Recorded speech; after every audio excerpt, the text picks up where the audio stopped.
control. No more slick plastic pencil on a smooth glass screen. It even sounds like paper.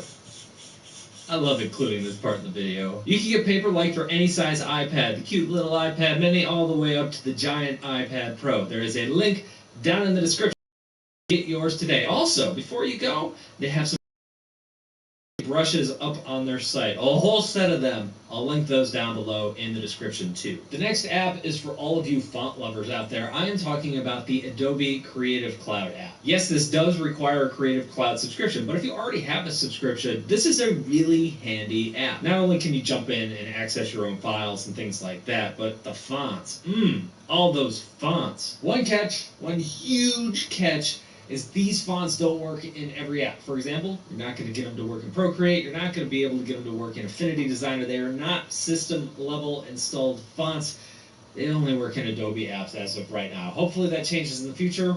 We'll see. Our next app we're talking about is something called Sketch AR. This is a fun app and kind of a cool little idea. The basic premise here is that you draw stuff in the app and then you use your iPad's camera and some of the augmented reality features to place your image on the wall or the floor or whatever. I think the main reason I like this app is because I haven't found any practical use for AR other than fiddling with it. So if you're going to fiddle with it, might as well throw your own artwork in there and put it on the wall. There's a lot packed into this app too. There's a whole section where you can submit your work and see other people's work, and there's a pro version with a subscription as well. This gives you access to all the features. It's $5 a month, or you can spring for the $20 a year version. I don't know if I want to spring for the pro version myself, but it's one of those things where if you have an iPad and you have the ability to play around with AR, it's kind of worth it just to fiddle around for a little bit. The next app is called Board. Now this is a mood board app. What is a mood board, Brad? It's kind of like VizRef, but where VizRef you go out and you collect your own stuff. This has a bunch of furniture and things like that already in it. I think it's more of a room decorating app, but the reason that it's on this list and the reason I really like it is when I'm drawing something, oftentimes I'll be setting a scene and I'll say, okay, I'm going to put a chair here, and I'll draw a chair. All my chairs look alike. What's cool about this app is it shows me thousands of different chairs in different colors and different styles. So if I'm going to be drawing something, I might as well be drawing a cool or interesting thing, piece of furniture or side element, than just the basic chair that I dream up in my head. Also, if I'm trying to fill up the background of a room or a house or something like that in an illustration I'm doing, this has so many like little inspirational things, lamps, rugs, all sorts of stuff. It's kind of like Pinterest, but way more focused. The next app I want to talk about is Behance. You've probably already heard of it. It's a social media app for artists. You post your work, you follow other people's work, you like it, that sort of thing. I think the reason I like using it is because there's just so much variety. There's illustration, photography, design, fonts, all sorts of stuff. One of the more disappointing things about the iPad is there's no Instagram app, or at least no dedicated iPad Instagram app. There's the iPhone one, there's the web, you can access it, but it's not quite as nice as having its own dedicated app. I'm always on my iPad looking for inspiration. Instagram is a great place to do that. Behance is also a great place to do that. There's also apps for DeviantArt, ArtStation, Dribbble. Those are definitely worth checking out as well if you're looking for that kind of art and inspiration. And of course, you can pull all those things into an app like VizRef too if you're creating mood boards or inspirational sets that you're going to work from later. So those are the apps that I really like. What apps do you use in your creative process? Let me know down below in the description. Thank you guys for watching, and I'll talk to you in a couple of days.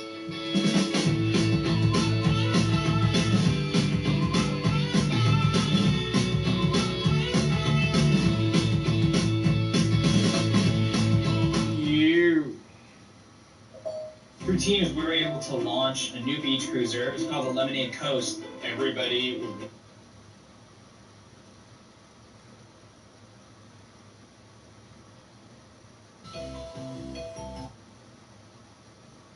What up, bro? I'm just looking up some... Still trying to get familiar with this damn tablet shit, yo.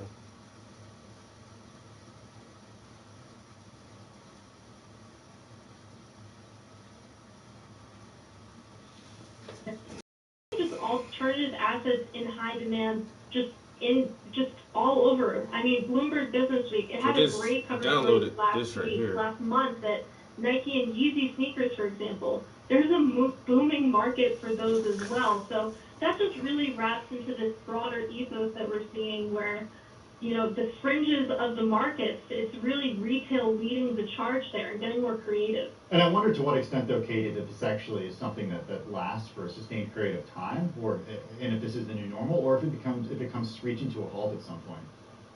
I would love the answer to that question. And speaking to analysts on Wall Street, everyone expected, for example, if we think back to GameStop on fire in January, everyone thought that was a one-time thing. But here we are in March, GameStop still up a crazy amount year to date. You have NFTs in high demand.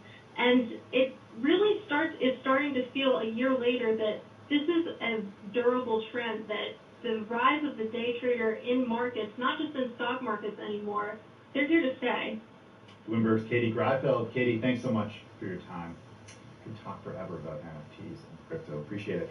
Well, coming up, new data revealing how historically discriminated areas that were redlined all the way back in the 1930s are facing higher risk from flooding today. So how are the two connected? We're back in 10 minutes. This is Take a Break. Access the financial world on demand. Hear from leading economists, policymakers, and industry experts via live and on-demand webinars, only from Bloomberg. Start exploring to see what's moving the markets. Visit Bloomberg.com. It ain't really cross-hatching, but climate change is happening, and the world's most shit like that. Transport, industry, buildings, electricity, all Only of put those like a little bit of hashing in there. about our changing environment, the politics of global warming. We can and we will deal with climate change. In the fight against climate change, Bloomberg Green has you covered.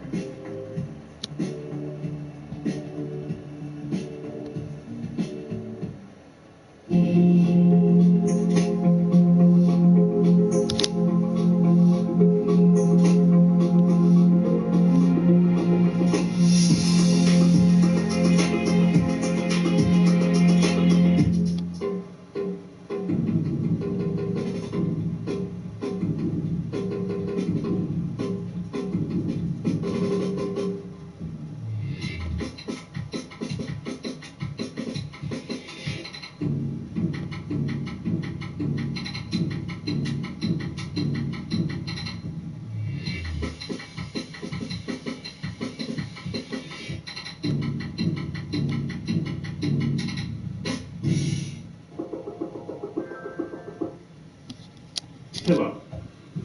Why do we make our pillow in the shape of a cube? I'll tell you. The problem with pillows is that you're trying to fit a round peg into a square hole, or rather a pillow-shaped peg into a shoulder-shaped hole. This is Sydney. Hello. Look at the space between your head and your shoulder. It's a square. None of these rounded pillows are going to fit that space perfectly. They're going to cause her to bend her neck, flop her body, and twist her back out of alignment. What Sydney needs is a pillow that properly supports her neck and keeps her spine in alignment. Hence, the pillow cube. The ancient Egyptians knew this. Pharaohs used this headrest. The Japanese used these pillow boxes. They offered great support, but were they comfortable? Alex, is that comfortable? No. So we decided to modernize their invention. The Pillow Cube Pro is made to fill that shoulder gap with a charcoal bamboo memory foam optimized for support, comfort, and cooling. It's also a glorious 28 inches long, meaning you can roll from side to side for uninterrupted side sleeping. Want to go old school? Try the original Pillow Cube. And it's not just a great pillow for sleeping. Try it out on the airplane. Use it for office naps. Or as a yoga support. It's all... I try to fuck with everything. I have used almost every medium to make art, yo. Clay, iron,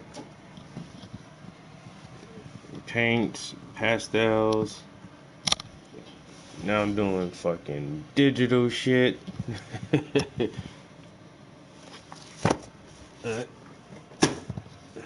Oil paints is still my safe place. I love my oil paints. This digital shit is fun as hell though. I ain't gonna lie.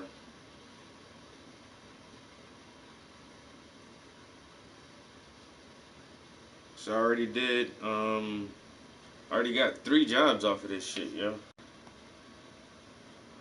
Here's one logo I did.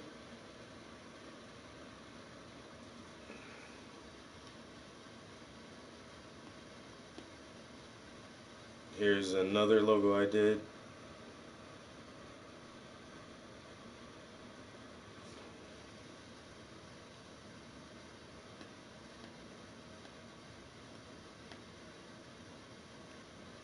And here's another one I did.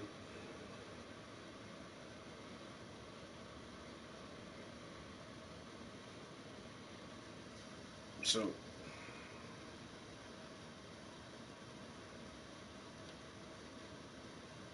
trying to get this motherfucker to pay for itself ASAP. I need to recoup my investment.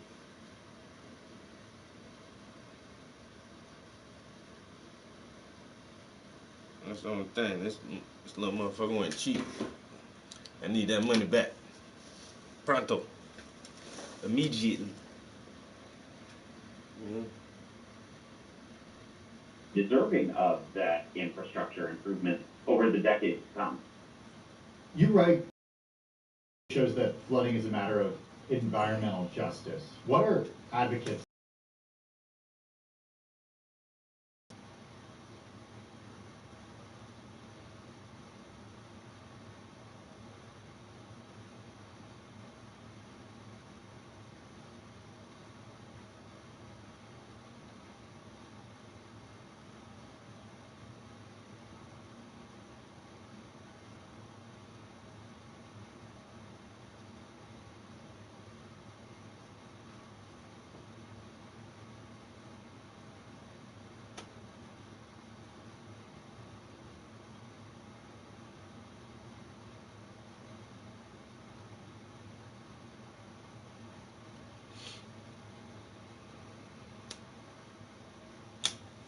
Moi?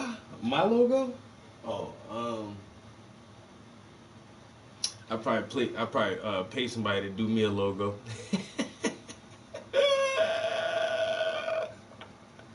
I probably pay somebody else to do that shit.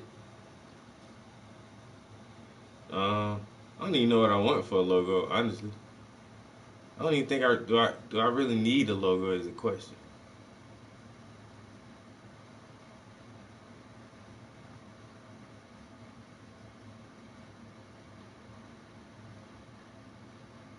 Logos are normally for people, is for advertisement of,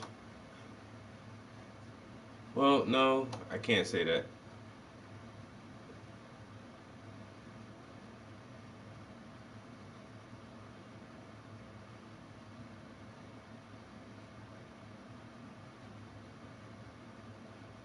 Yeah, I don't know why I don't have a logo.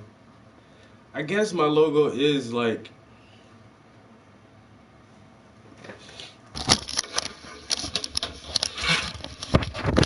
it's just the you can't see that one hardly, but just the TP, like that right there. It looks like the pi symbol almost, but it's a T and a P that's connected. And so I've been using that for years, for a long time. Like I said, it's hard to see on that one, but for a long time I didn't even sign my name. I just had that little symbol for to represent my name. I might turn that into a logo some kind of way. Just come up with just make a digital version of my little symbol, I guess. Yeah, I could do some. See, that's mighty wordy, man. That's a lot of words, man. That's a lot of words.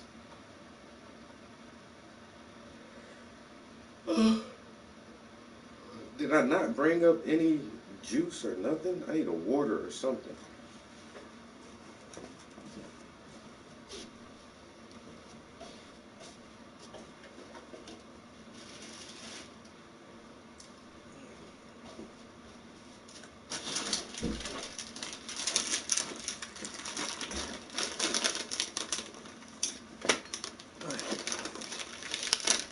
Yeah, I might need to work on the logo.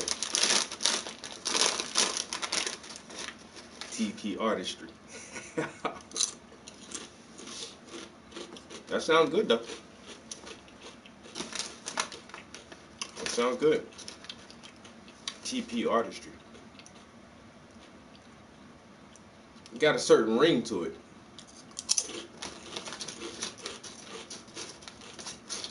I might have to work with that.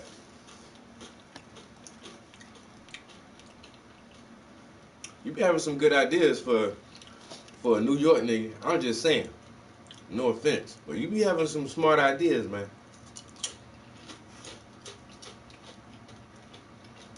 And that's why your ass was smart enough to move to North Carolina. Yeah, I gotta text my cousin. One of my cousins just moved.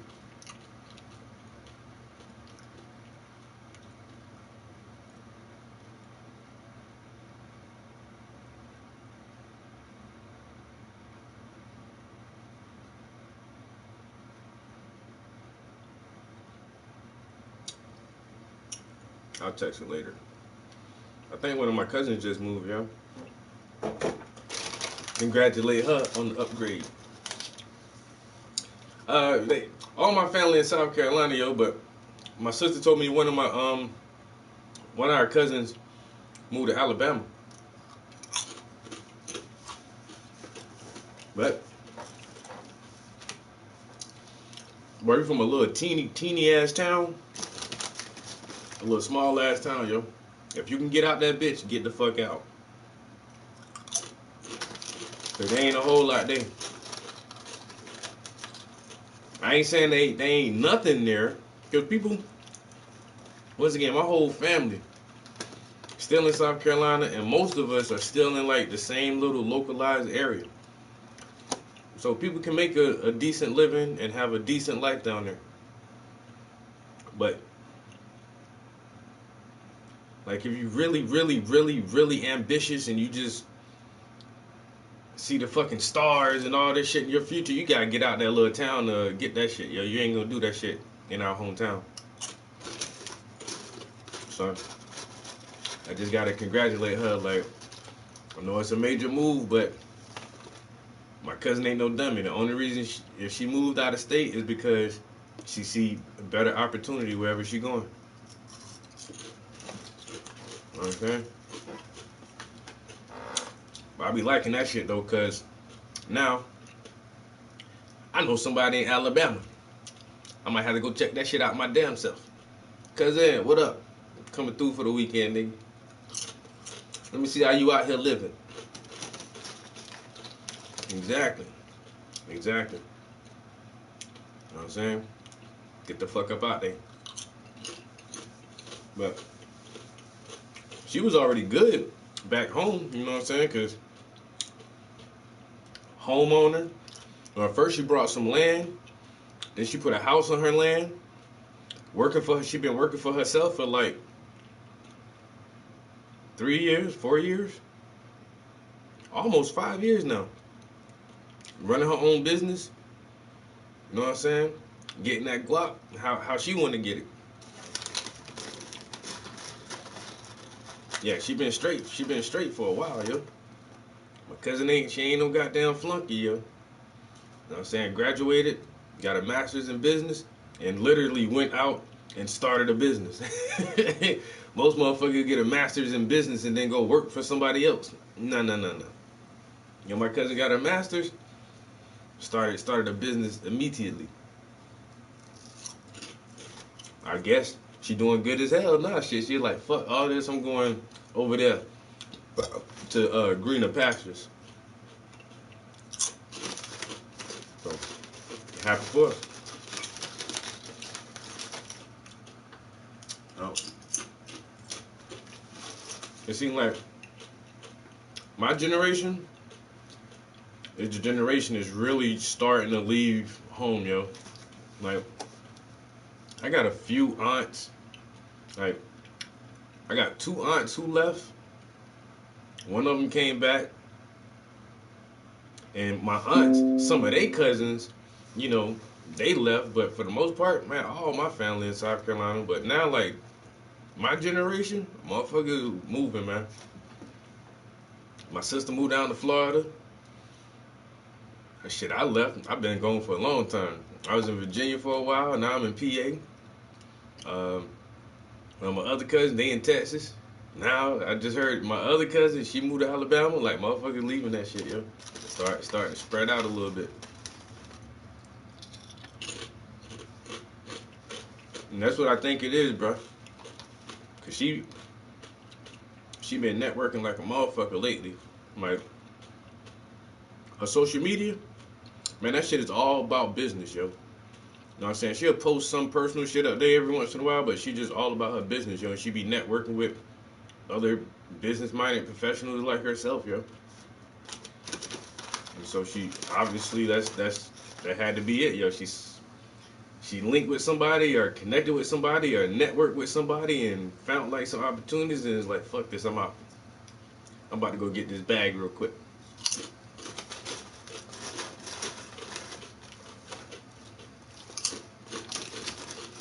What?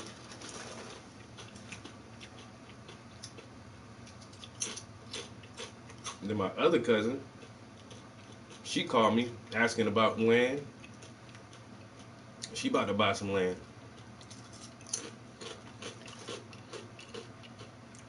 Motherfuckers making moves.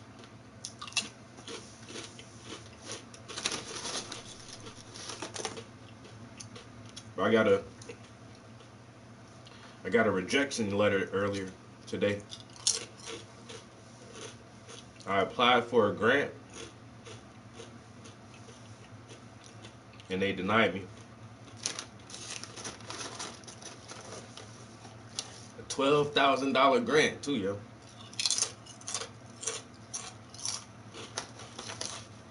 Oh well.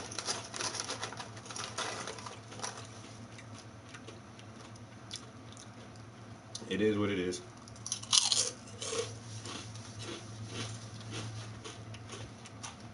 But I already know, like,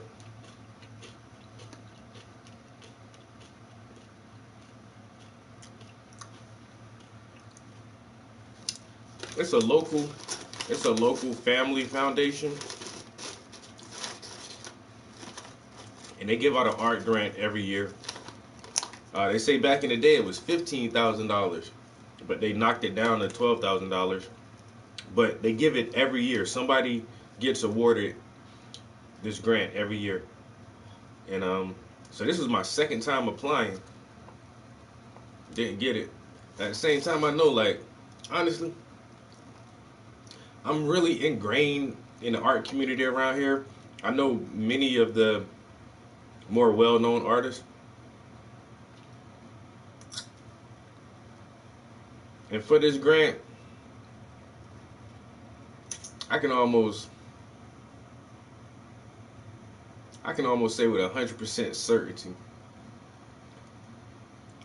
I'm one of very, very few people of color who apply for this grant.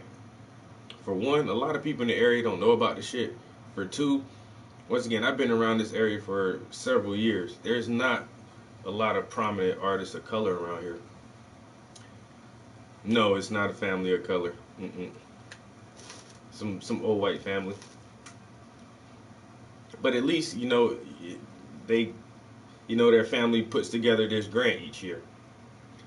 But I think just how black my art is, they look at that shit of undeserving or unworthy to be funded by their grant.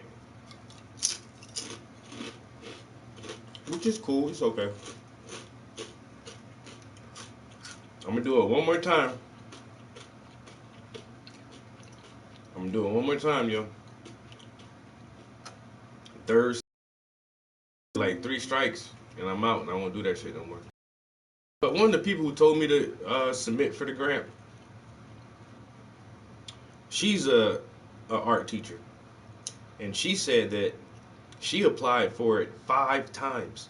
She got it on her 5th try, but like the 4 previous years, she applied for it, get a rejection, apply for it, whatever. But she said she tried 5 times before she got hers.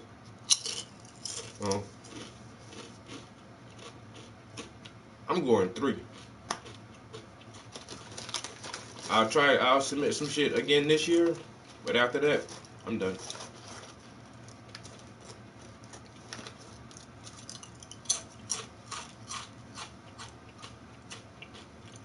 No, the other artist, nope. She was a white lady.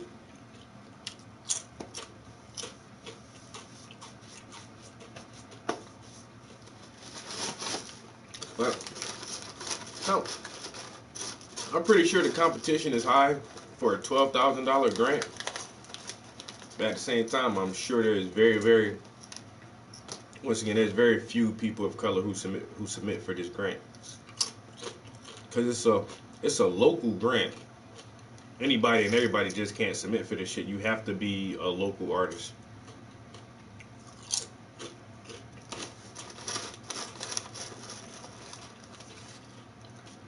I'm about to eat this whole bag of chips.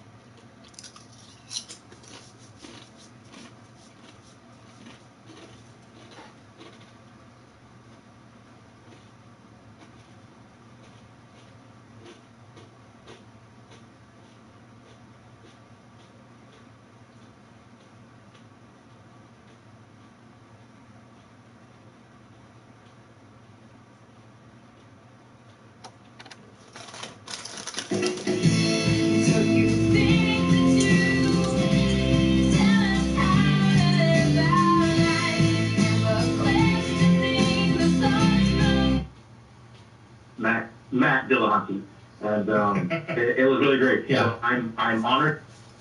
You know about the average adult has 5 to 20 pounds of toxic poop in their body at any given moment? Seems crazy, right? All that poop just sitting. To call again and talk with you guys. Now I understand. Yeah. I took my laptop downstairs and I tripped over the cord because it was plugged in, charging. I tripped over the cord and fucking snapped the little prong off the charger that actually connects into the computer.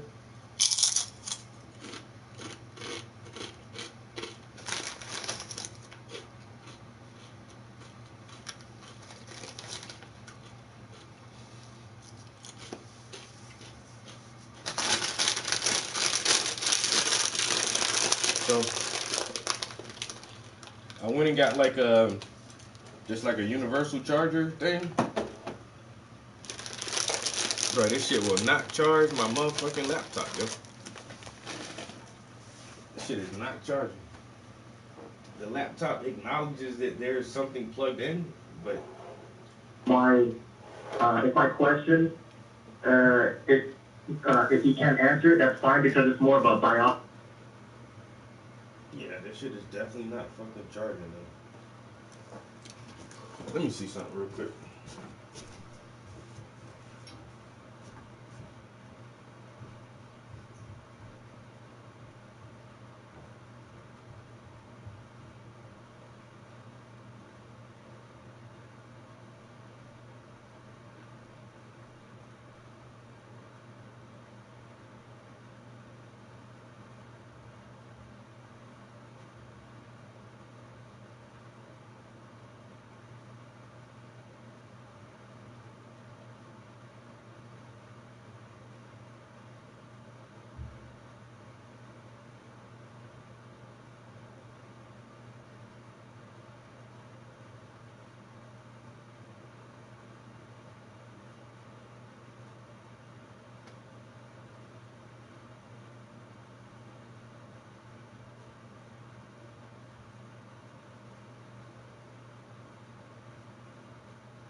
order a different one, yo.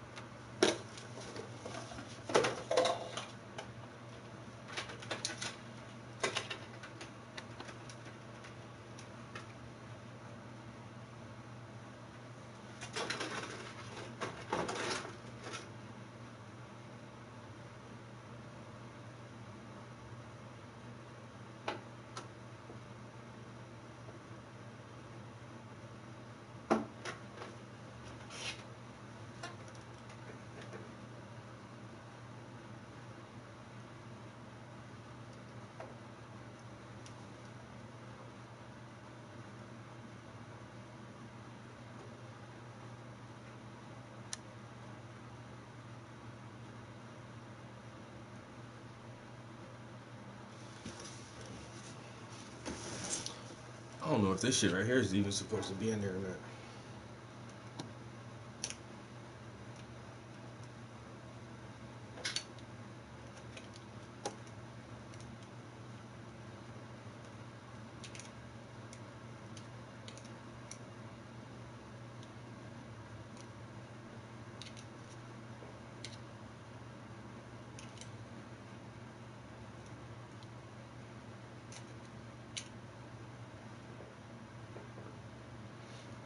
Yo, I don't fuck my laptop up, yo.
Bruh.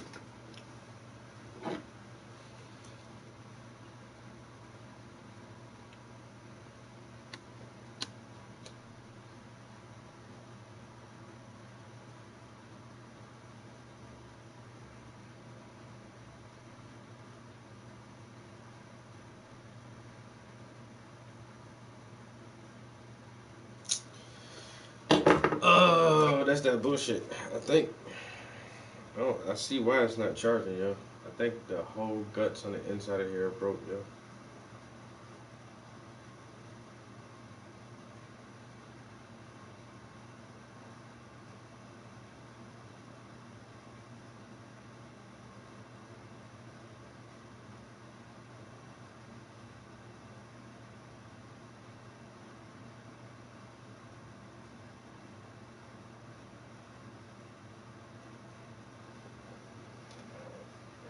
There's no way. There's no way it's making a connection like that.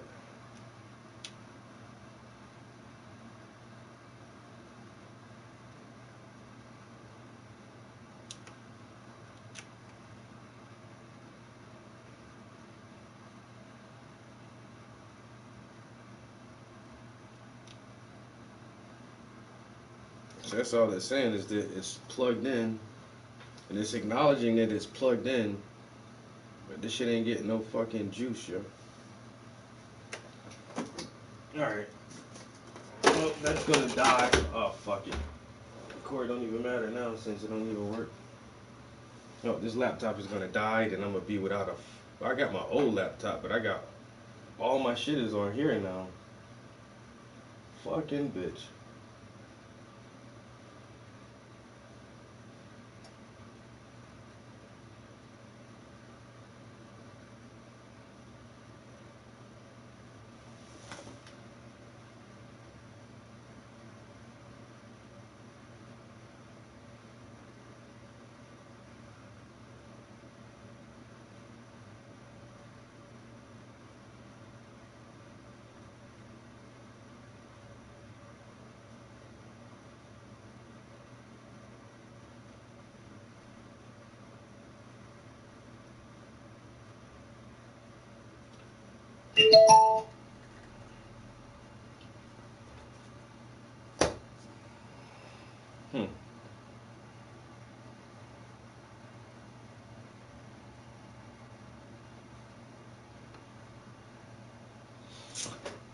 All right.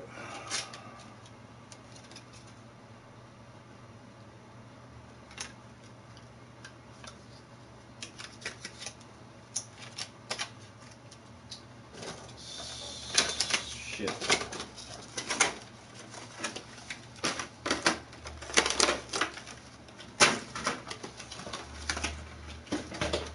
Well, the laptop's broke.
Alright, my bad, guys.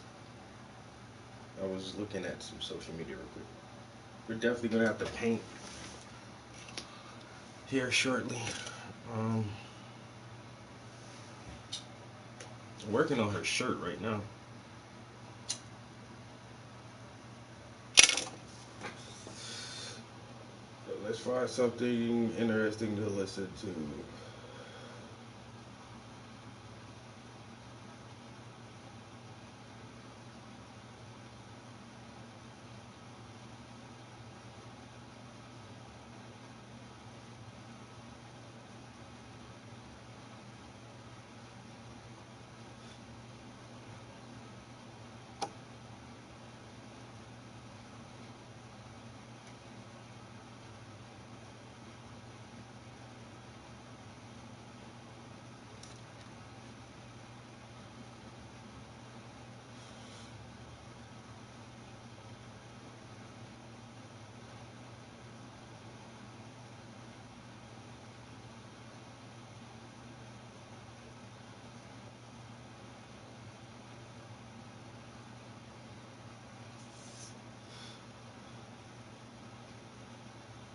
Why is this shit moving so fucking slow?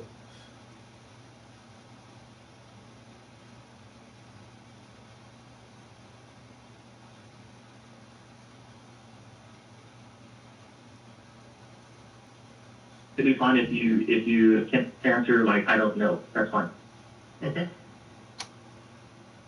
I just want to say to the caller or sorry the other guest that you have on. I appreciate that you were a Christian in the past and you changed now.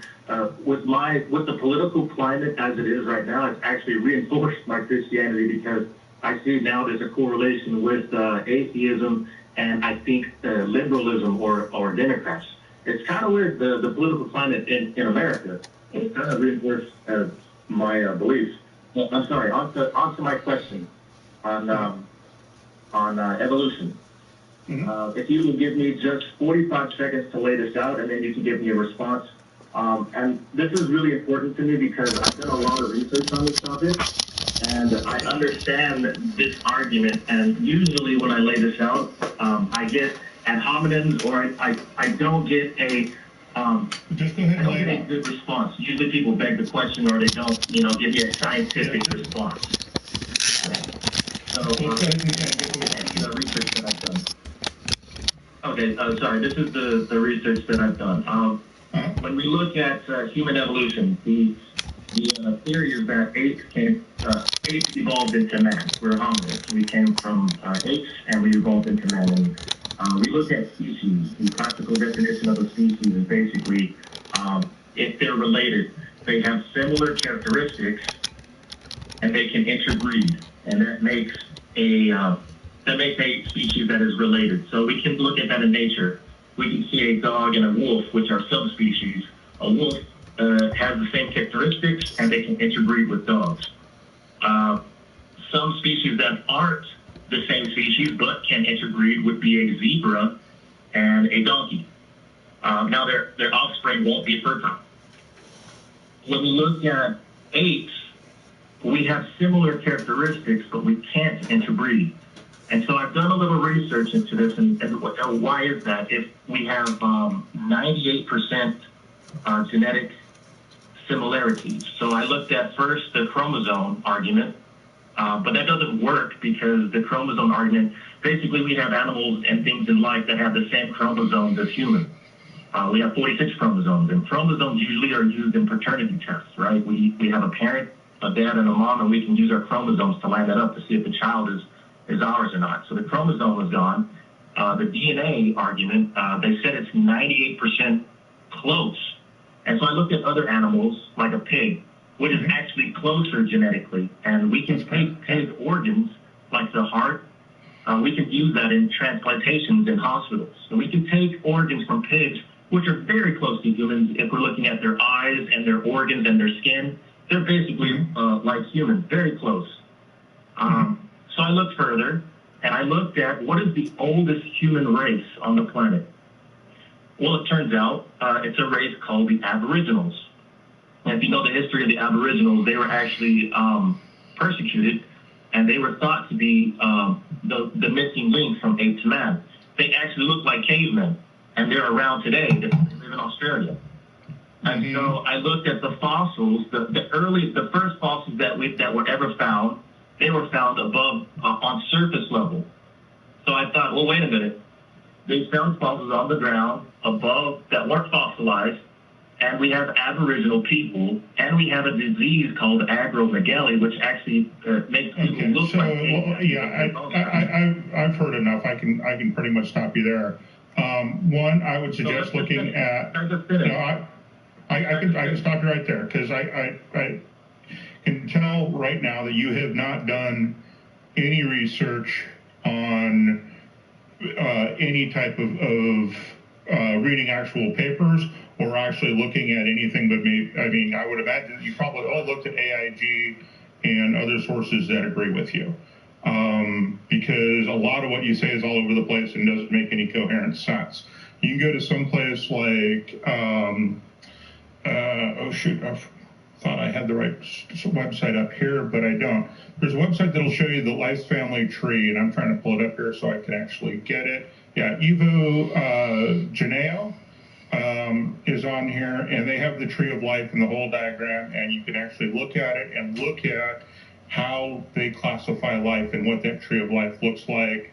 It's not complete by any stretch of the imagination because it doesn't cover everything, but it does cover enough. And so do more research. I know, like on YouTube, Crash Course has got some really good stuff on biology and some other things. I just don't think you've done enough research to actually disprove anything coming close to disproving evolution, or to actually answer your questions. And I certainly don't have enough biology background to go into those details.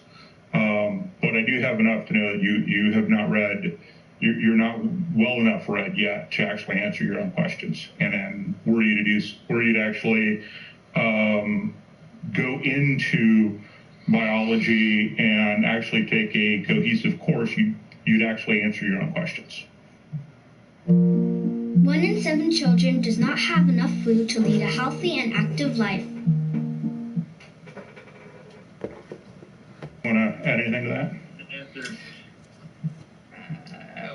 Well, I'm certainly not a biologist or don't have extensive knowledge on these things, but I'm guessing, Joseph, if you're trying to disprove or discredit evolution, then you are going to say that you believe that we came from Adam and Eve. Is that correct? Am I still on the phone? Yeah. Mm-hmm. Yeah. Hello? Yeah, you're still yeah. Yes.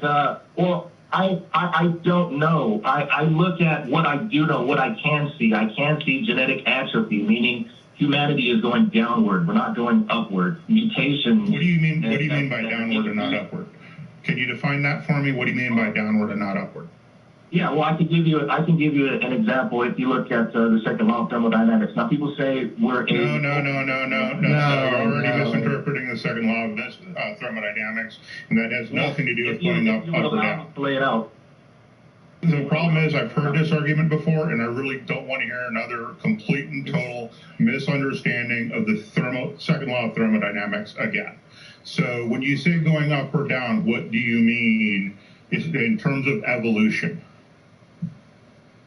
And so you are a copy of a copy of a copy. Your parents are passing their genetics to you. No.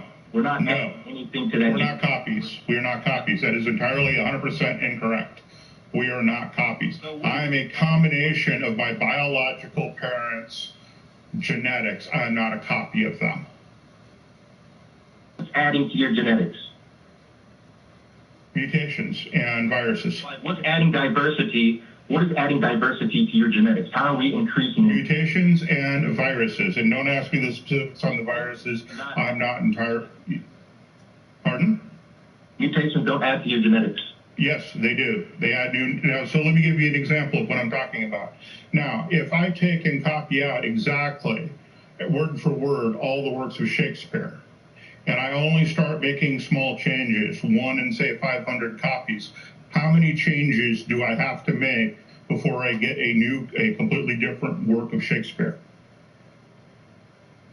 Now you're going to Shakespeare. I'm talking about in nature. No. I'm talking about how many changes does it take before you decide you have something new. And I'm using the works of Shakespeare as an example, as a metaphor for that. So, as I continue to copy works of Shakespeare and I'm making one change per, say, 500 copies, how many changes before you say I have a completely new work of Shakespeare? Okay, can I ask you a question? Are you taking away from the work or are you adding something to it? Are you just rearranging the letters? Yes, all of the above. In some cases, I'm just simply rearranging letters. Some cases, I'm adding words. In some cases, I'm dropping words. Nothing is being added. Nothing's added. No.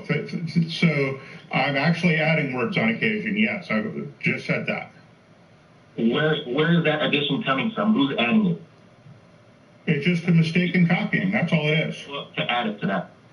You can actually duplicate. If I take a word and duplicate it, I've added it. If I add a completely different word, I've still added words, right? So, let's just say, for hypothetical reasons, that Shakespeare book only has 4 words. I am the Lord, right? And we can rearrange those words however many times we want. We would have to take away some for them to make new words. No, I wouldn't have to. I could simply transcribe in there not. I am not the Lord. And now I have a whole new sentence, don't I? But for the other words, we would have to take away for that to make sentence. Or else we would have like gibberish at the beginning of the word. Exactly. That is exactly what happens that is exactly what happens in DNA. Right? We get copies of DNA that get ignored. We get additions to DNA. Sometimes it comes from mutations, just changes, so that we get a new set of alleles and chromosomes. And sometimes they get injected from viruses. And viruses is not the right word. I know somebody who's much better at this biology than I am is screaming their head off at me right now. I apologize for that. Mm-hmm. But that is exactly where this new stuff comes in. And this is why I say you haven't read enough to even begin to talk about this. I mean, and this is where I come in, where I'm saying, like, you're begging the question. You're just saying it is. I can give you examples in nature where, for example, a chihuahua, We can breed big dogs down to Chihuahua. But see, here's the problem. I can actually go in. So you can actually go out and do this research yourself, because I don't know where it is off the top of my head. But you can go in and look at viruses that inject DNA into our DNA. And you can go in and look at how DNA gets mutated and all the ways that it gets mutated to realize how that stuff happens. So you can go into all of the dog breeding and all the rest of it, and okay, fine, but I'm actually talking about looking at how the DNA itself gets changed at the DNA level. Yeah. Yeah. So that's where you got to go. Let me interject, Joseph. We could probably spend the whole show arguing about evolution, and I don't know enough about it to basically to help in that regard at all.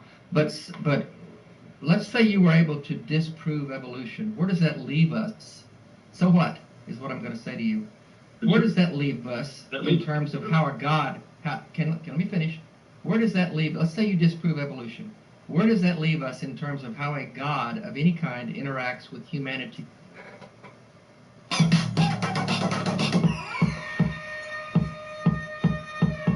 Today.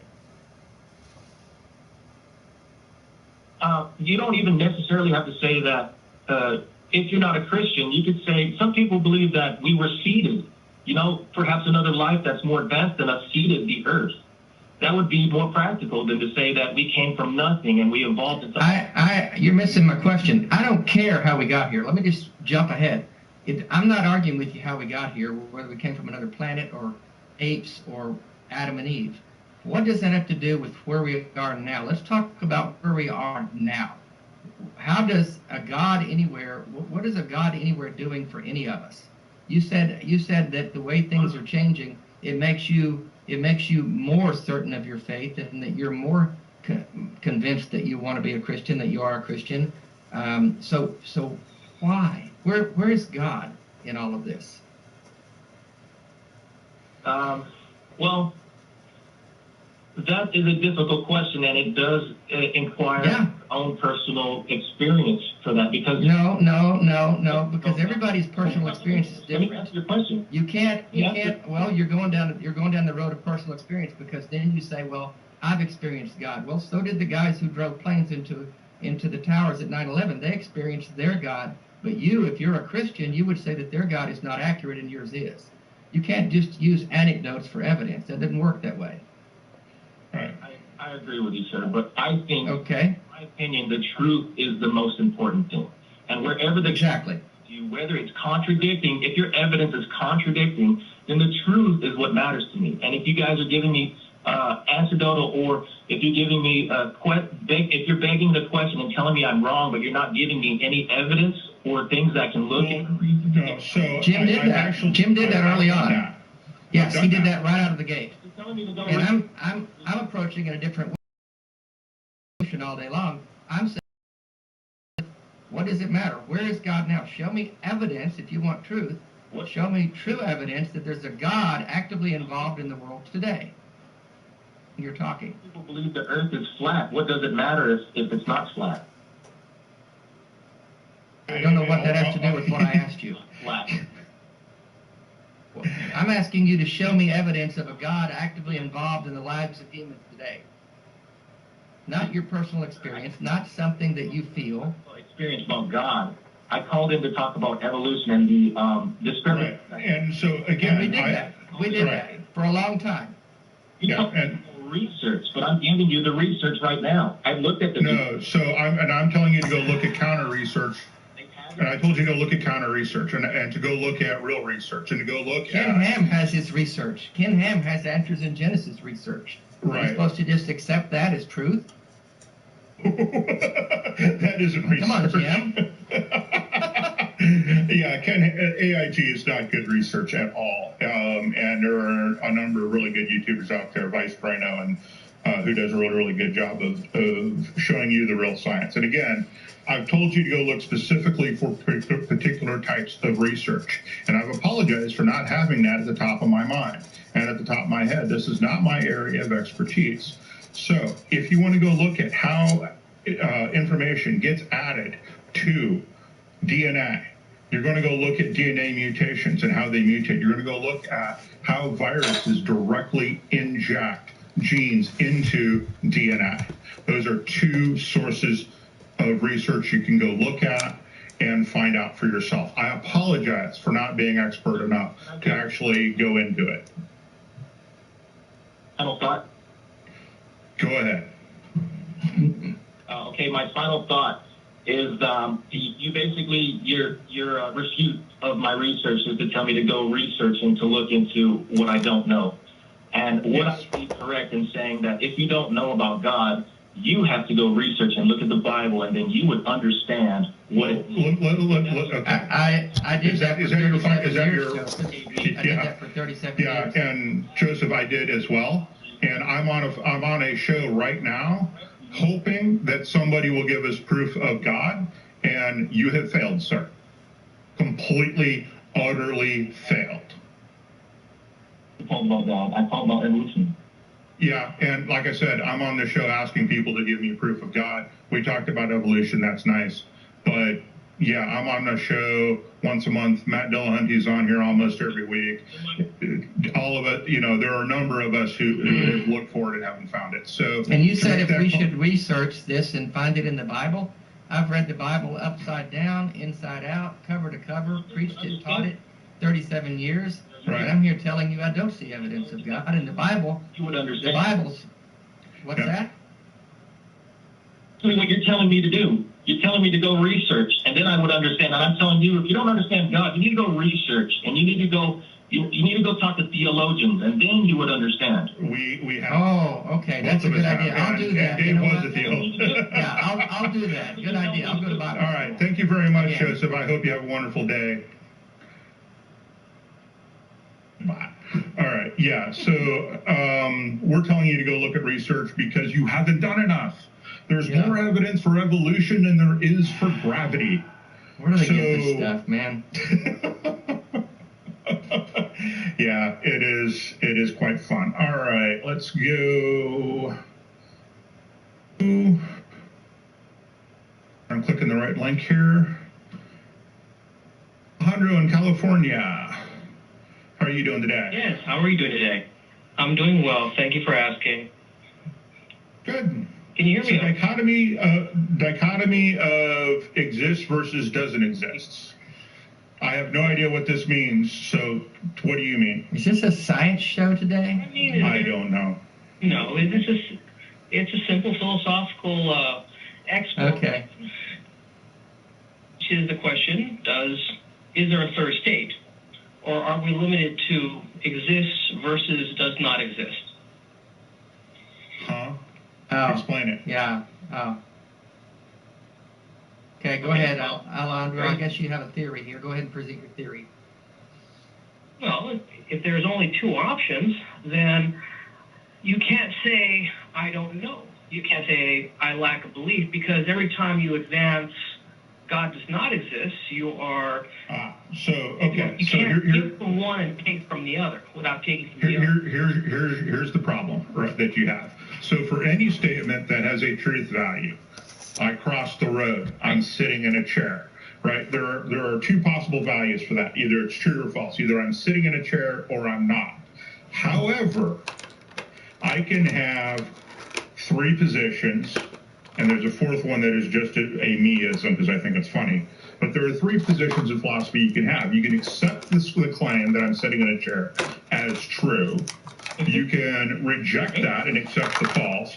And you can say, I don't know. And the fourth one that I think is funny is, I don't care. But those three positions, I don't know, accept as true and accept as false, are the three positions you can have on a single truth claim. So I see Elevate almost like mental exercises. It's like taking your brain to the gym. I'm seeing myself. You are correct. God either exists or he doesn't exist. But I can take, and both claims have to be proven, right? And I can say I don't know to both claims. That's the problem. Alejandro, did you say earlier that we can't say I don't know? You're saying that that's not an option? That doesn't correspond to any realizable position. Yes, it does. That's like That saying is the the answers are position. black or white. You're saying purple. It's No, not an option. I'm saying I don't know if it's black or white. Nowhere. Well, then you're stating a belief. No. Yes, I'm stating a lack of belief. Nothing to do with reality. Pardon? Alejandro, do you know what an agnostic is? In terms of faith? Agnostic is an unrealizable position. I'm going over that. Agnosticism is not a possible position. It's impossible for it to be true. This is well accepted in philosophy. In fact, not only is it well accepted in philosophy, it's part of the basis of our own legal system, right? Because the legal system doesn't prove guilt or innocence. The legal system only proves guilt. If someone is proven, and the phraseology that we use is also very specific, as in not guilty, does not mean they're innocent, right? It just means we don't have enough evidence to convict them of being guilty. And so we're taking the I don't know position to the truth, to the innocent position. It's a claim. That's how our jurisprudence works. Alejandro, if you asked me, I'm not trying to. If you asked me, is there a God? I'm perfectly fine in saying I don't know, because I don't know, and you don't either. Now, I'm also fine in saying I'm an atheist. I'm an agnostic atheist. So you're saying, you just said it's impossible to know the truth. That's what you just claimed. No, I didn't say that. No. You're putting words in his mouth. Don't tell me what I said. I know what I fucking said, Alejandro. Now you pissed me off because I know what I said, and I'll say it again. Ask me, I'm going a little mad on him here because Matt's not here, but Jesus Christ. You asked me, is there a God? I'm saying to you, I don't know, and I'm saying to you, you don't either. I'm not saying we can't know. In fact, my position is I'm an agnostic atheist, which means, listen a minute. I said I'm an agnostic atheist. You're not listening.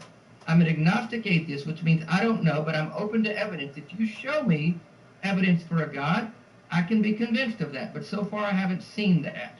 So that makes me an atheist. But I'm also an agnostic because I'm saying I don't know. What's wrong with that? How do you know I don't know? Well, how do you know I don't know? He didn't say that.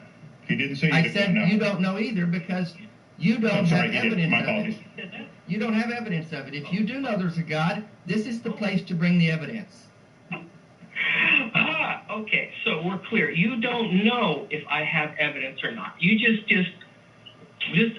I'm assuming you don't, because if you did, I would think you would want to present it to the world, because the world has been waiting. This show's been on for 15 years waiting for evidence. That, but yeah. Like I said, I'm going to go one step at a time. All right, and the first step. Okay, you're gonna slow it down for us. Thank you.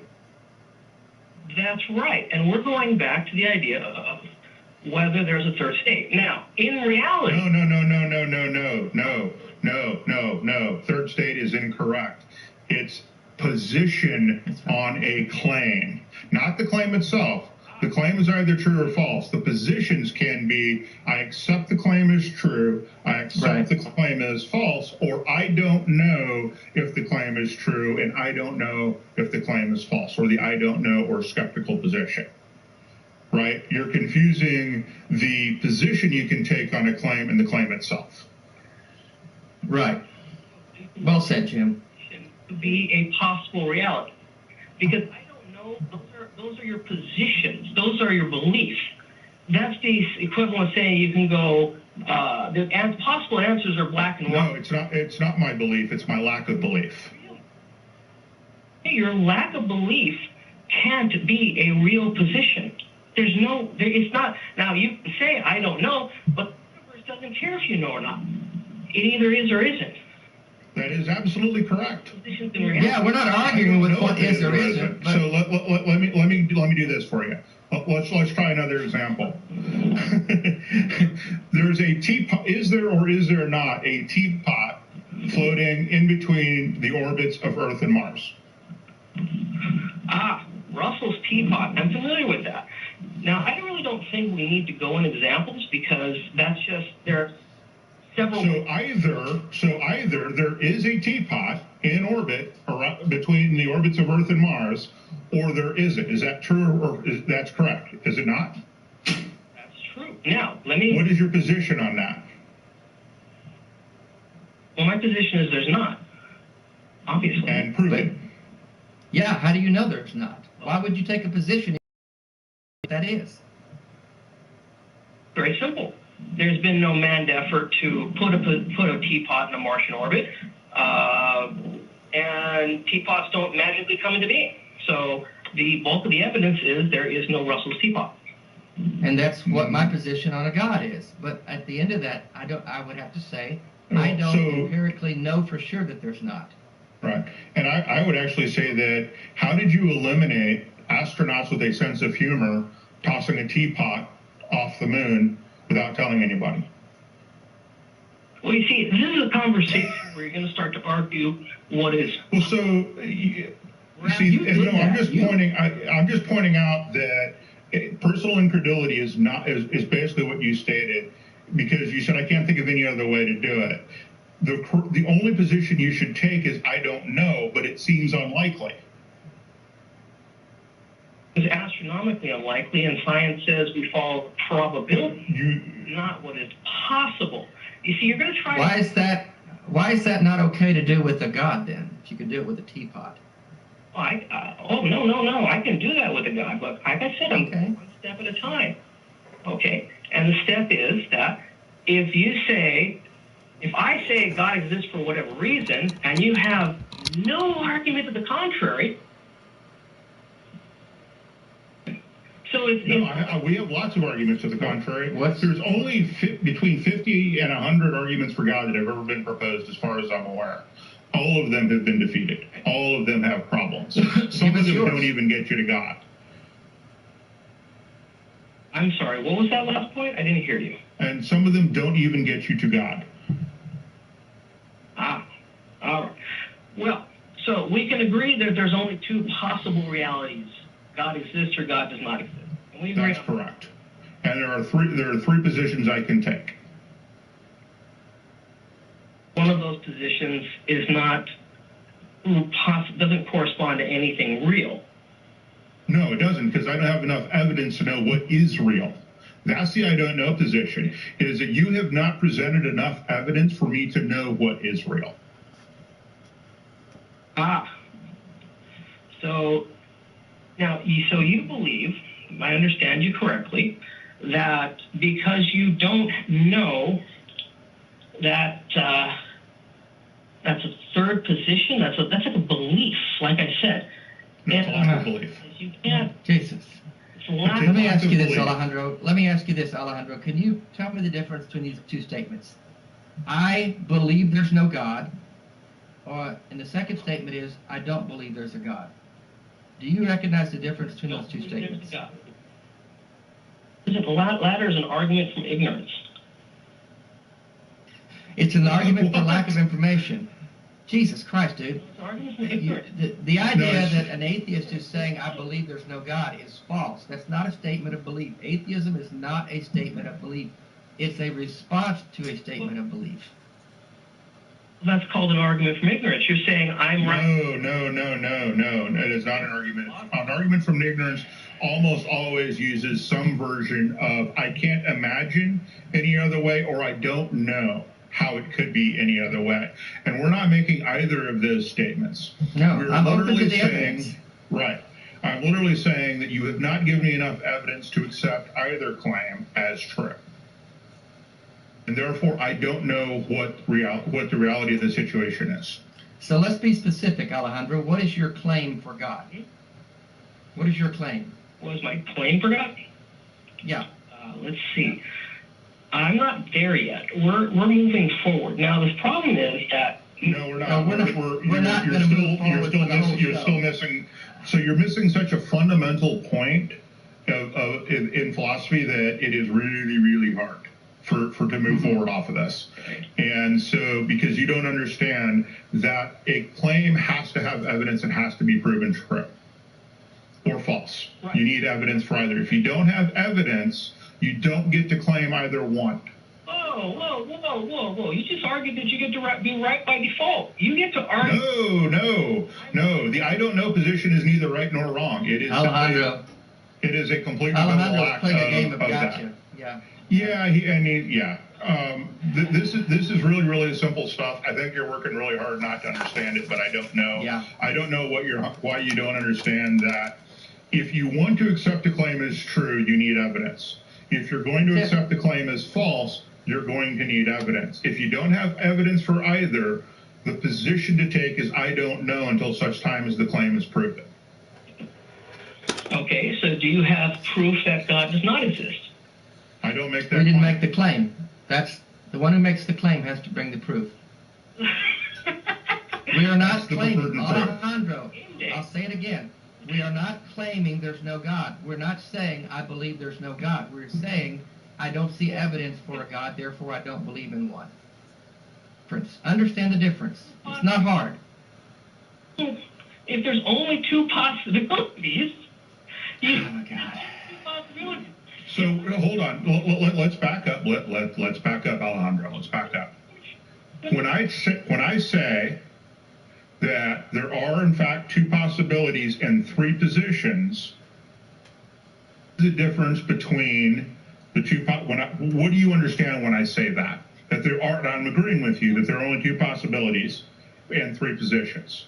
Do you understand the positions and possibilities? Now, the thing is, as soon as you dispute my claim, all right, now let me give you a basic example. We can go with marbles or pregnancy. Okay, we'll go with pregnancy. All right, if a woman says, I'm pregnant, and you say, I don't believe you, you are automatically saying she's not. No. What the hell? It's not this hard, Alejandro. That would also need evidence. If a woman says to me, I'm pregnant, I'm going to say to her, okay, I'm sure you'll have evidence of that. If not right now, then in several months. What's hard about that? I don't believe the claim. You are still saying, I don't believe it. No, I'm not. No. Why would I say to a woman who tells me she's pregnant? Let's try it this way. Why would I say that? Yeah. Alejandro, let's try it this way. On any statement that has a truth value, there is a claim that the statement is true, and there is a claim that the statement is false. Both those claims have to be proven. If both of them lack sufficient evidence to warrant belief, you have to say, I don't know. No, you don't. Like I'm going to say, I don't believe you. Why in the hell would I say that to a woman who told me she's pregnant? That's bullshit. Listen, quit talking. I'm talking. Oh, no. Stop talking. Stop talking. I'm talking. If she's making a claim that inserts itself into my life in some way, then yeah, I have to take a position on it.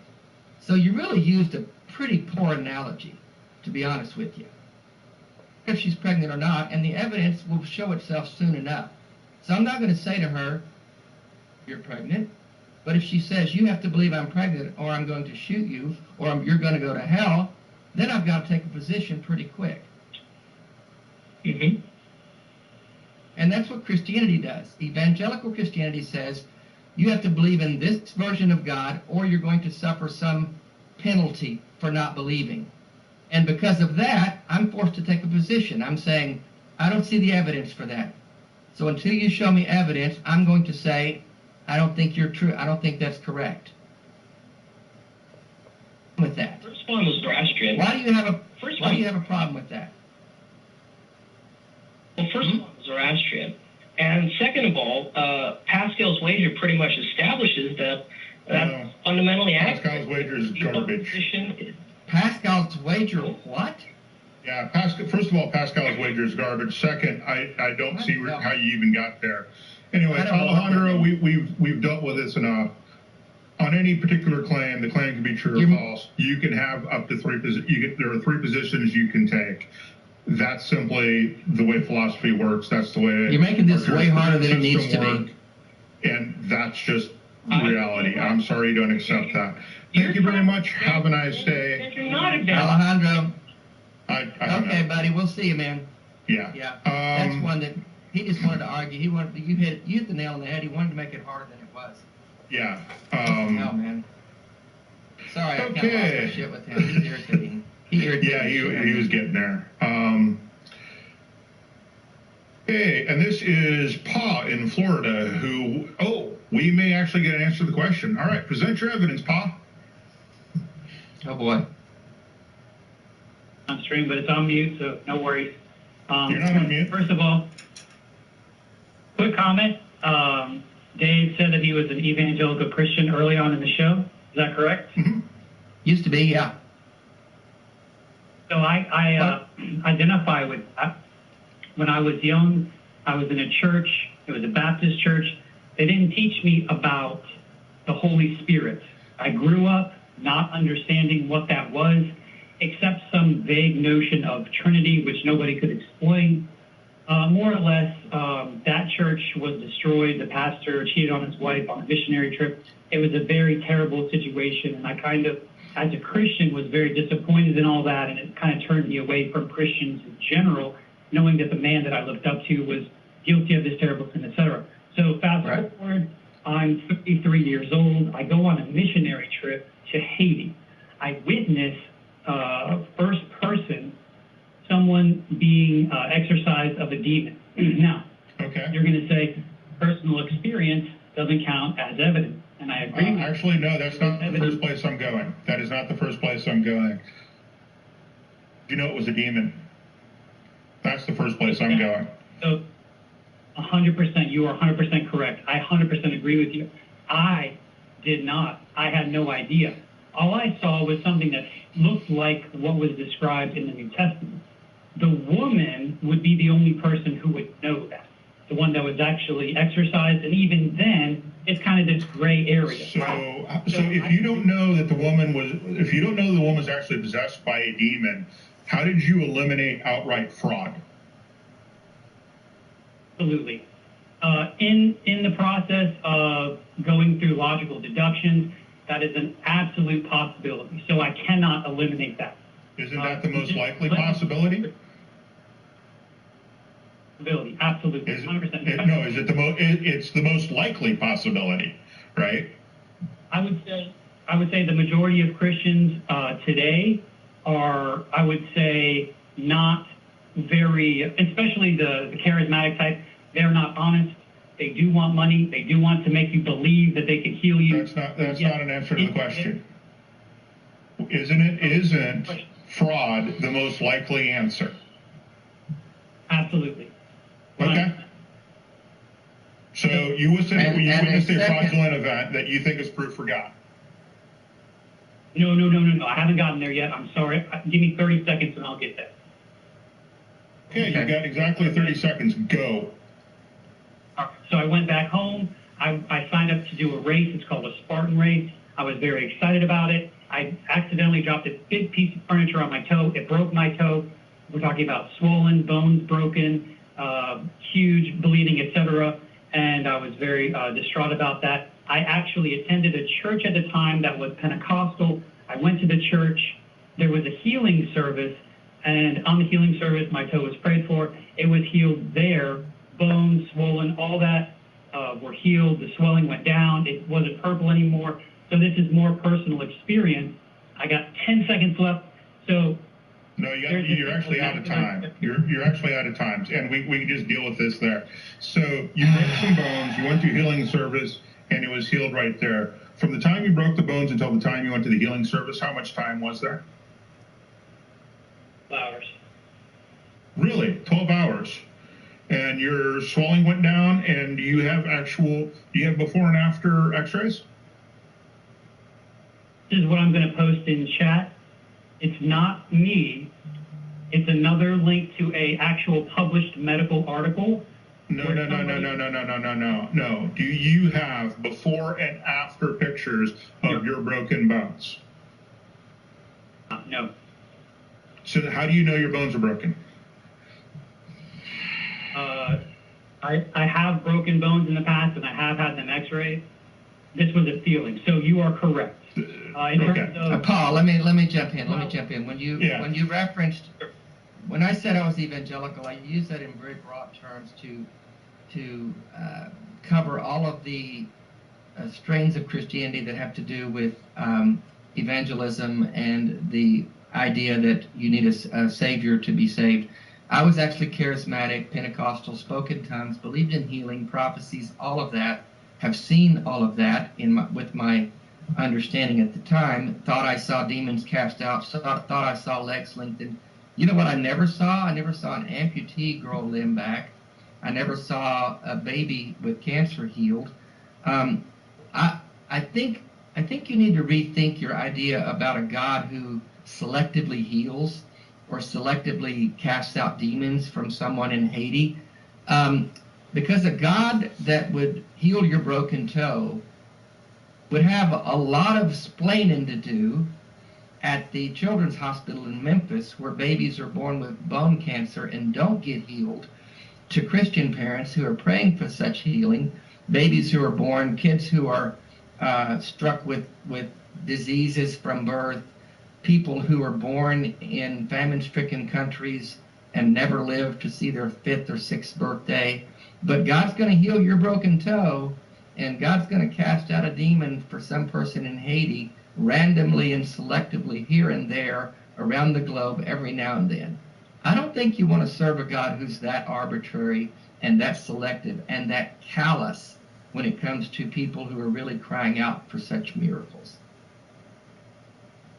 Okay, so I agree with you that is like an understanding of God that's, beyond our recognition, I guess. But the last link that I'll post is a woman that had macular degeneration. You just missed my whole point. Yeah, you were waiting. You missed my whole point. You missed the entire point.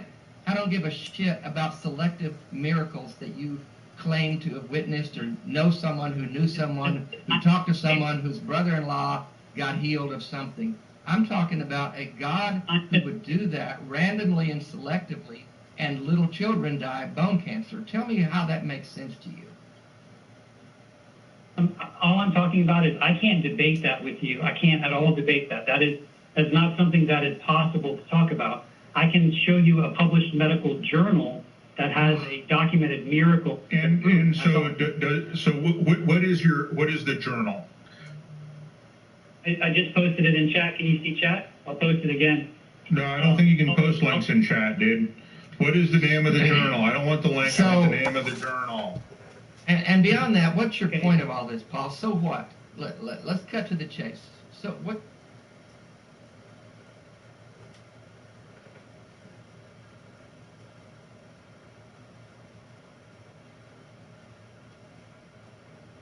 What are you trying to establish here with these miracles that you're posting links to? That the current situation in terms of God, you asked earlier in the show, where is a current event that would prove the existence of God? My posit or my assertion is that the Bible has made a claim. It's a supernatural claim. No, the Bible doesn't make any.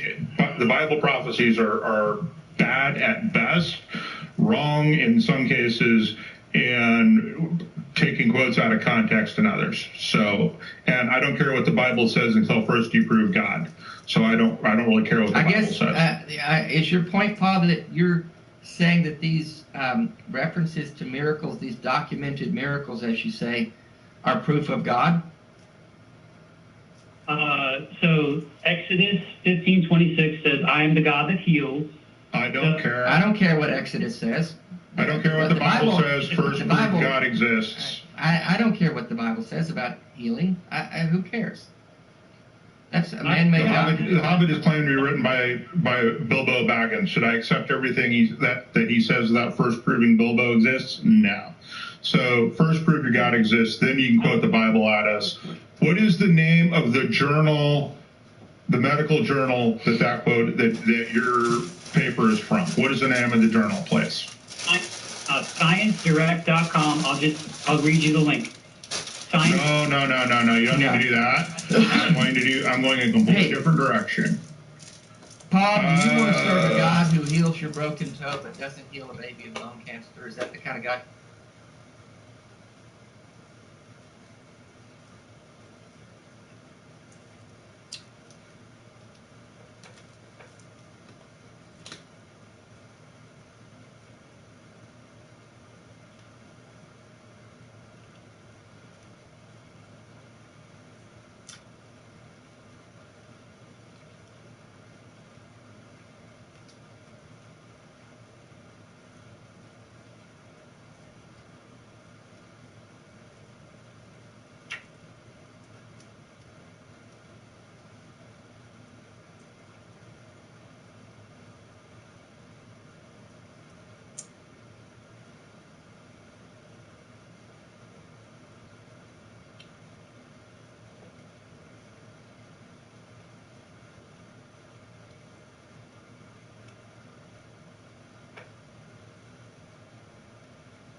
want to serve? So I can't really talk to that. It's a very long. Why not? Why not? Why not? I think It's a simple question.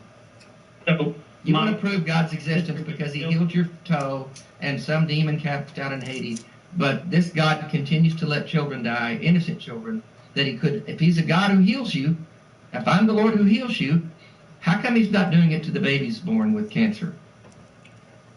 So, and if you don't want to speak to that, it's because you don't want to wrestle with that kind of a question. That's the bottom line. I can absolutely wrestle with that. I can. My sister was murdered. This is the reason why I started down this path of trying to understand why bad things happen to people. I was in a very, very, very bad place, considered suicide, etc. And this is kind of where I turned to God for any sort of help in this place. So because of that situation, I went through a period of fasting to try to understand, just put any kind of understanding around why this terrible thing happened to my family.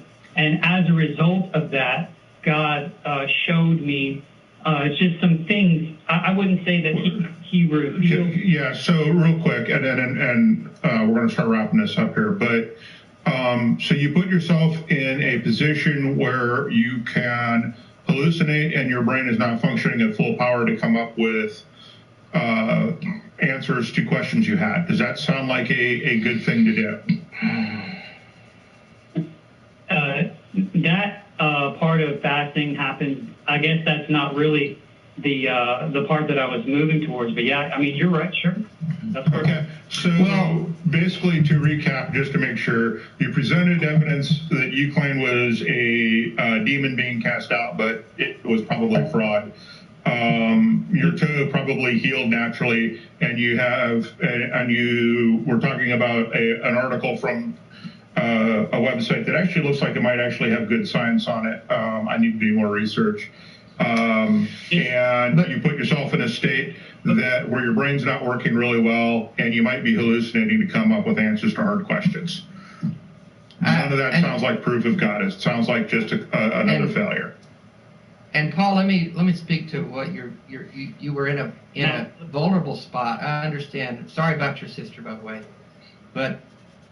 and you were in a vulnerable spot and looking for, as you said, reasons why this would happen. We all want to understand why things happen or how things happen, but sometimes the answer to that is we just don't know. And the idea of coming up with a God that gives us some kind of understanding of those things is pretty elusive. Now, you may not be aware that I was diagnosed 2 years ago with ALS, which is a terminal disease that's no cure, and I'm at the time given 3 to 5 years to live. Well, I've had symptoms for 3 years now, so I'm on the back end of that. And I could very well start looking again or revisiting this idea of God, and maybe I made a mistake by turning away from God 10 years ago. But none of that ever crossed my mind because I'm of the opinion that life just happens. And there are not always reasons for why bad things happen to good people or why bad things happen at all. It's just a chaotic world that we live in. And I randomly got ALS when only a very small percentage of the population of the world ever gets it. And so that just happens, and life just happens. And so turning or looking for some kind of an answer to that and then finding solace in the comfort of a deity is a very natural and normal experience for humans. We all want that, but it doesn't make it true. It just doesn't. And then trying to scramble around and trying to find proof for that doesn't make it true either. I understand that you want comfort, you want some answers when there doesn't appear to be any, but it doesn't. Creating answers where there are no answers doesn't make it any better. We just fool ourselves, and I would hope for you to do better than that. But question. A, B, C, D. A, B, C, D. In the morning, brush your... If you were cured of ALS, which currently there is no cure, and correct. Someone prayed on you at the time that you were cured, would you conclude there is a God, or would you conclude it was a spontaneous regeneration of science or some other explanation? I would not jump to the conclusion that was a God, no. And further than that, I wouldn't, if it was a person praying for me was claiming that was the God of the Bible, you could prove the God of the Bible to me tonight. I still wouldn't worship him because he's an ogre, what the Bible says about him. So I'm not interested in that God whatsoever. Right. And what you have are two correlated events. Correlation does not prove causation. You would still need to prove causation. And the correct response is we don't know. And I suspect that were that to happen, Dave would become the medical world's most favorite guinea pig at that point, because everybody would want to know how that happened. And they would probably come up with a reason. And it probably would not be prayer. There have been some documented reversals of ALS, by the way, but it had nothing to do with God or prayer. So. Right. Anyway, thanks a lot, Paul. We appreciate your call. Paul. Have a good day. All right. So, crew, do we have time for one more, or are we close to out of time? I'm not paying attention well enough. Oh, what the heck? We'll do one more. All right. So here we go. We got one more. All right, Elizabeth in the United Kingdom. I'd ask you how you're doing so well, but I suspect it's not as good as it could be. Yeah, I sort of really related to what Dave said just now. I'm very disabled, and I was like feeling really down, and my disabilities are getting worse. I'm living with 3 life-threatening conditions. I'm going blind and deaf. So like these fundamentalist Christians were like really nice and kind to me. We're like in the middle of a pandemic, and all the social support here got stopped, and I'm isolated. Then what happened? So like, because of all that, not because of intellectual reasons, more because of like a response, like emotional reasons, I started like believing in God and Christian love and all that sort of stuff. And then like I've got a son. He was in Australia. He was training as a medical student, and he got COVID-19, and he died. Oh my goodness. Because of thank you. Sorry, Elizabeth. You're getting fine. Yeah. So the point is that so he died, and he sacrificed his life for other people, basically. So I went back to this Christian church, and when I faced them with something real, I went back to them, and I sort of said, you know what, my son, who was a medical student, and he was working overtime and volunteering, and he died of COVID-19. And the first thing they said to me was he a Christian? I said, no. And they said, then he's gone to hell. And if you were any sort of mother, you would have helped him go to heaven. And I just it was like my brain exploded. Not even have normal human empathy. It just it was like beyond belief. Beyond belief. Yeah, I would have done more than have my head explode. I think I would have exploded. Yeah, There have been some very, very unhappy people because. I want their phone numbers. I'm going to call them. No, we're not going to do that. No. As much as I'd really like to put them on blast with the crew that we have in the chat. I would call them personally and give them hell. But Elizabeth, I'm so sorry, honey. Yeah. I'm so sorry. So now, you know what? I really related to what Dave said. Even if there was a God, I actually sent them an email and saying, do you know what? If heaven exists, I don't want to be in it if it's full of people like you. Rather go to hell and be with my son than be in a heaven with people like you. And even if there is a God, I don't want to know him. Yeah. Yeah. So, to me, Well, I don't care whether there's a God or not. So, That's the problem. But they're not human. They're not. And you're right. You're right. They don't have basic empathy, Elizabeth. And since I've been I got diagnosed. All right. Monday after work stream. I did chat for a minute and fuck around with this damn laptop. I'm so disappointed in my laptop. But I gotta cook dinner tonight, so I'm gonna get up out of here shortly and go start some food. You lose track of this life. This life doesn't have the value that it should have. And I find that to be a tragedy.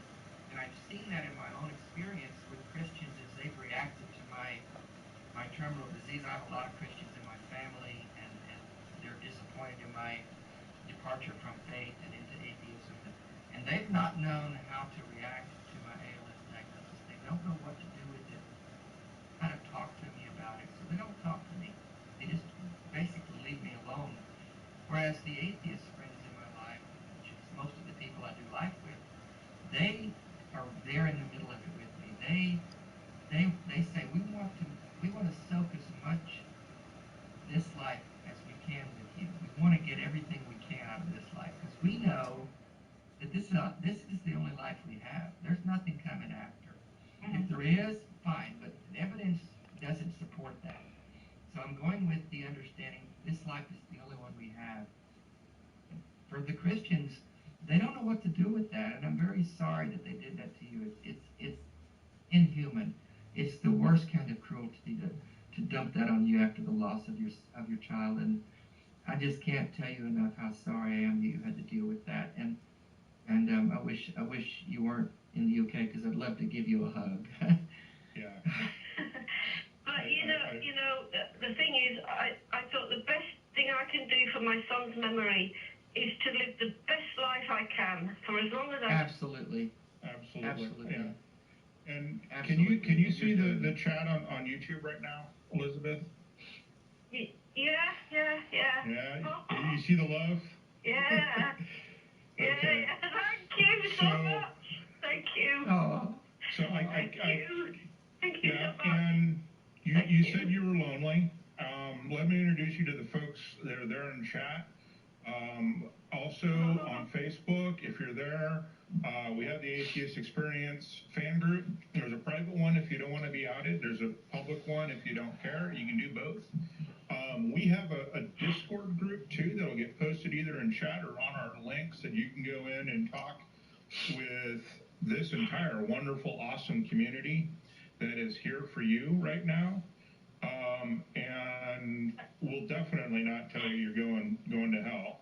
They'll definitely empathize with you. You have people like Dave who's going through something similar, and there are people in chat and on the Discord who are also there to help you through it. So please, just because you can't get out of the house right now because of COVID, the virtual stuff works better than than not doing it all. So please reach out to those communities.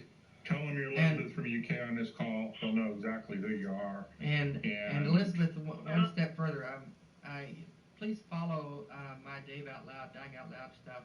Connect with me through my Facebook or my website. And my girlfriend and I, Bevan, we're going to be traveling we have plans to be in Europe and the UK in September.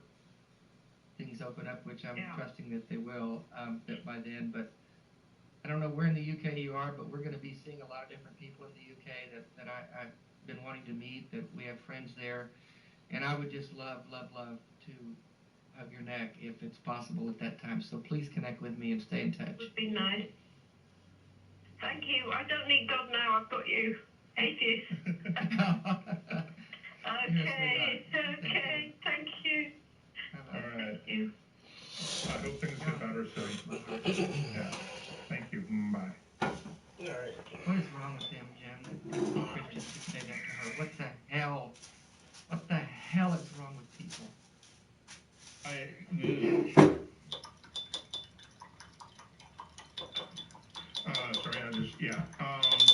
without paying attention to the fact the thing is falling out of my hair.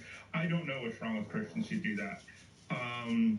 The total lack of empathy that their position gives them is absolutely terrifying sometimes. Blows my mind. It just blows me. Yeah. That's why I talk about this fetish for the afterlife they have, like this life doesn't matter. We were taught that. It's just that it doesn't really matter. All that matters is that you prepare for the afterlife. God damn, I hate that. Yeah. Oh, and Elizabeth, if you're still listening, don't forget about recovering from religion. I did forget to mention please that. tap into them. Yeah. So you've got Dave's community, you've got the ACA. Well, I got a little bit. This shirt. Recovering from religion. And then secular therapy. Her shirt is really sheer, if you feel you need that help, so you can see right through. There's a link to recovering. I'm trying to get that kind of effect on there. So this is going to take a couple more layers of paint in order to try to get this sheer look. I have to do a little bit and dry and then come back and add some details, and then I'm going to work around like the darker areas where the blacks and the grays are. And this first one is Anton in Maryland. Morality. Do you think morality is something that can or I think I can get it.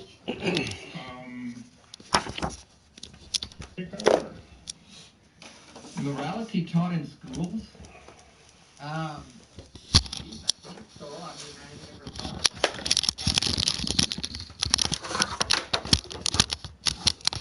Not a bad thing to teach morality, but you've got to then question from where do you get that morality? I certainly don't.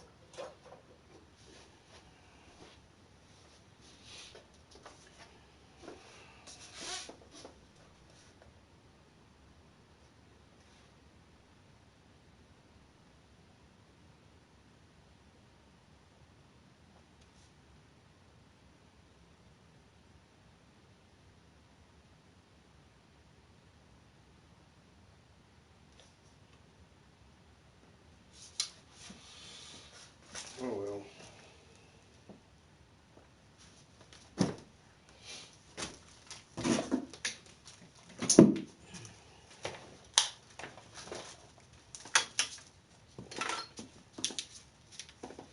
Alright guys, I gotta go cook some dinner. Probably do chicken tacos.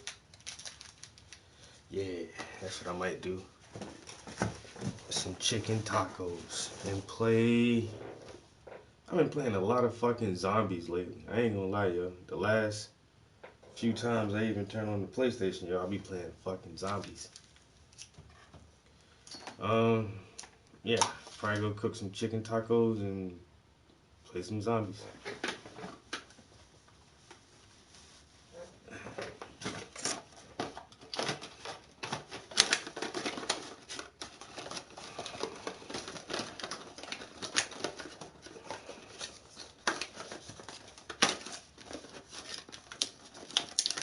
Alright. Catch y'all next time. Peace.